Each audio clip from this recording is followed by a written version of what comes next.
নমস্কাৰ স্বাগতম জনাইছো আকৌ এবাৰ আমাৰ চেনেল সাইবাৰ হাব পইণ্টলৈ থাম্বনেল চাই নিশ্চয় গম পাইছে আজি কিহৰ আপডেট লৈ আহিছো আৰু আপোনালোকে জানে যে আমি এনেকুৱা আপডেটবোৰ লৈ আহি থাকো সো কোনোবা নতুন বন্ধু বান্ধৱীয়ে ভিডিওটো চাই আছে যদি চেনেলটো সাবস্ক্ৰাইব কৰি যাবা আৰু ভিডিওটো ভাল পালে লাইক কৰিবা কমেন্ট কৰিবা লগতে শেয়াৰ কৰি যাবা যাতে আৰু কাৰোবাৰ হেল্প হৈ যায় সো আহক আমাৰ আজিৰ আপডেটৰ পিনে যাওঁ আজিৰ আপডেটত লৈ আহিছো ভাৰতীয় বায়ু সেনাৰ এডভাৰটাইজমেন্ট যদি কোনোবাই ভাবি আছে যে সেনাত জয়েন কৰিম তেনে তেওঁলোকে ভালকে জানি লওক কি কৰিব লাগিব কেনেকৈ এপ্লাই কৰিব সিস্টেমবোৰ কি সো মই এফালৰ পৰা কৈ দিম টেনচন নলবা জাস্ট তোমালোকৰ সাপোৰ্ট লাগে সো ইয়াত দিয়া আছে Indian air force recruitment 2023 post name Agniveer বায়ু পোষ্টবোৰ এতিয়ালৈ আপডেট কৰা নাই যেতিয়া কৰে মই আকৌ আপডেটত দি দিম বেটছ নেম অগ্নিবীৰ বায়ু ইনটেক 2024 মানে 2024 ফাৰ্ষ্ট গ্ৰুপ হ'ব অগ্নিপথ স্কিমৰ আণ্ডাৰত হ'ব এই যেটো সেন্ট্ৰেল গভৰ্নমেন্টৰ স্কিম হয় আৰু ইয়াৰ আণ্ডাৰত আৰ্ম ফোৰ্সৰ চাকৰি 4 ইয়াৰ্ছলৈকে কৰিছে আপোনালোকে হয়তো গম পায় ডিপাৰ্টমেন্ট হল Indian air force all India job location আৰু এপ্লাই কৰিব লাগিব only through online process age limit আছে ম্যাক্সিমাম 21 বছৰ যদি 27 জুন 2003 ৰ পৰা 27 ডিসেম্বৰ 2006 ৰ ভিতৰত ডেট অফ বাৰ্থ হয় তেন্তে হেবোৰ ক্যান্ডিডেটে এপ্লাই কৰিব পাৰিব এডুকেশন কোৱালিফিকেশন এইচএস কমপ্লিট কৰা হ'ব লাগিব লগতে সায়েন্সৰ ষ্টুডেন্টৰ বাবে লাগিব ম্যাথছ ফিজিক্স আৰু ইংলিশ উইথ 50% মাৰ্ক লগতে কাৰোবাৰ পলিটেকনিকৰ ইঞ্জিনিয়াৰিং ডিপ্লোমা আছে যদি 50% মাৰ্ক উইথ তেওঁলোকেও এপ্লাই কৰিব পাৰিব লগতে কোনোবা ভোকেশনাল কোৰ্স কৰা আছে যদিও তেওঁলোকেও পাৰিব কিন্তু ফিজিক্স ম্যাথছ আৰু ইংলিশ সাবজেক্টটো থাকিব লাগিব লগতে সেম 50% মাৰ্কস লাগিব আৰু আৰ্টছ ষ্ট্ৰীমৰ ষ্টুডেন্টৰ বাবে আছে সেম 50% মাৰ্কস থাকিব লাগিব অল সাবজেক্ট উইথ ইংলিশত থাকিব লাগিব 50 মাৰ্ক এতিয়া আহিল মেডিকেল ষ্টেণ্ডাৰ্ডত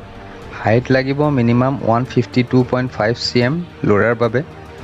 আৰু ছোৱালীৰ বাবে আছে 152 cm চেষ্টত ল'ৰাৰ চেষ্টত যিমানখিনি নৰ্মেলি থাকে সেইখিনিয়ে থাকিব লাগিব তাতকে 5 cm লৈকে এক্সপান্ড কৰিব লাগিব ফিজিক্যাল টেষ্টত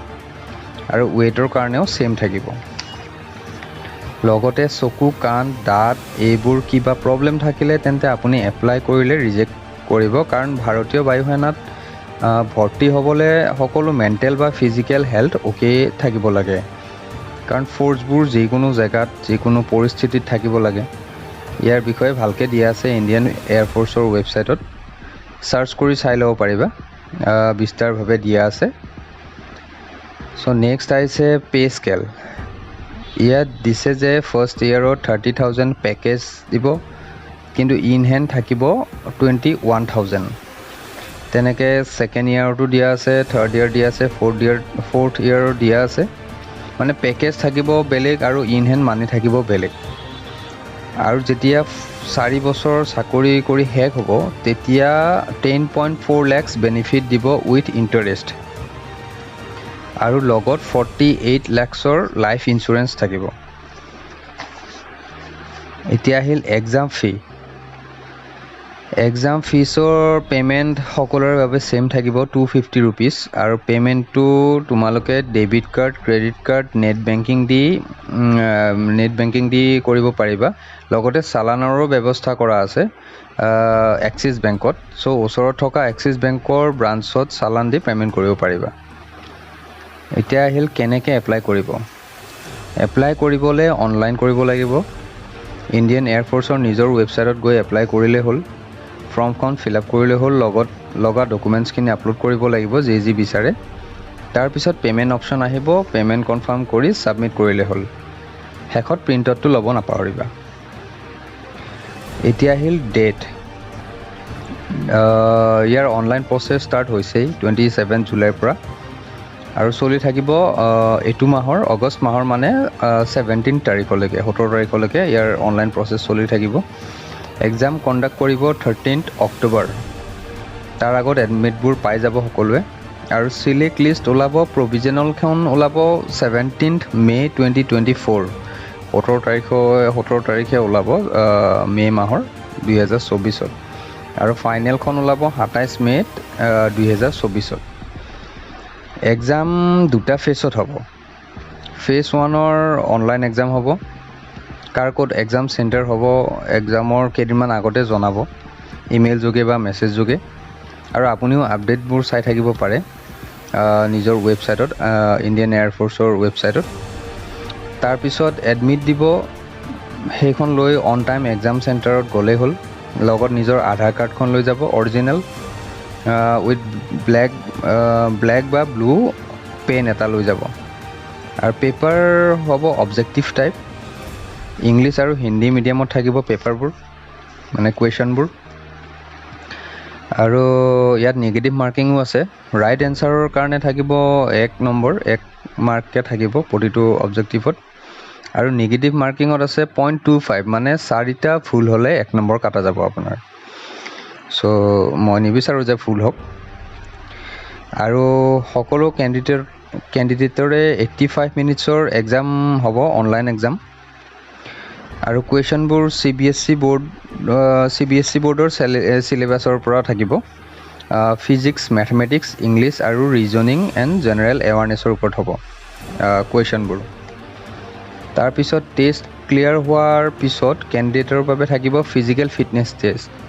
যাক শ্বৰ্টত PFT বুলি কোৱা হয় PFTও দুটা ফেজত থাকিব PFT 1 আৰু PFT 2 1.6 কিলোমিটাৰ ৰানিং ক্লিয়াৰ কৰিব লাগিব PFT 1ত মেল কেণ্ডিডেটে আৰু সময়সীমা থাকিব 7 মিনিট আৰু ফিমেলৰ কাৰণে সময়সীমা থাকিব 8 মিনিট সেম 1.6 কিলোমিটাৰ ৰানিং কৰিব লাগিব ফিমেলেও PFT 1 ক্লিয়াৰ হ'লে উইদিন 10 মিনিটছত আকৌ PFT 2 থাকিব PFT 2ত মেল কেণ্ডিডেটৰ বাবে থাকিব 10 পুছ-আপছ 1 মিনিটত 10 চিট-আপছ থাকিব 1 মিনিটত আৰু 20 স্কোৱাটছ থাকিব 1 মিনিটত আৰু প্ৰতিটো টেষ্ট 2 মিনিটৰ গেপত হ'ব মানে 2 মিনিট টাইম পোৱা যাব প্ৰতিটো টেষ্ট দিয়াৰ পিছে মানে 10টা পুছ-আপছ আপুনি 1 মিনিটত মাৰিলে তেতিয়া 2 মিনিট ৰেষ্ট আকৌ লগে 10টা চিট-আপছ মাৰিব দিব আকৌ 2 মিনিট ৰেষ্ট আকৌ তাৰপিছত 20টা স্কোৱাটছ মাৰিব দিব তেনেকৈ থাকিব আৰু ছিষ্টেমখিনি আৰু ফিমেলৰ বাবে থাকিব 10 চিট-আপছ 1 মিনিট 30 ছেকেণ্ডত আৰু 15টা স্কোৱাটছ থাকিব 1 মিনিটত চ' এইখিনিয়ে আছিল আজিৰ আপডেটত চ' ভিডিঅ'টো চাই ভাল পালে লাইক কৰিব আৰু শ্বেয়াৰ কৰিব আৰু আগলৈকে আমি যাতে এনেকুৱা ভিডিঅ'বোৰ আপোনালোকক দি থাকিব পাৰোঁ তাৰ বাবে আমাক ছাপোৰ্ট কৰিব জয় আই অসম ভাৰত মাতা কি জয়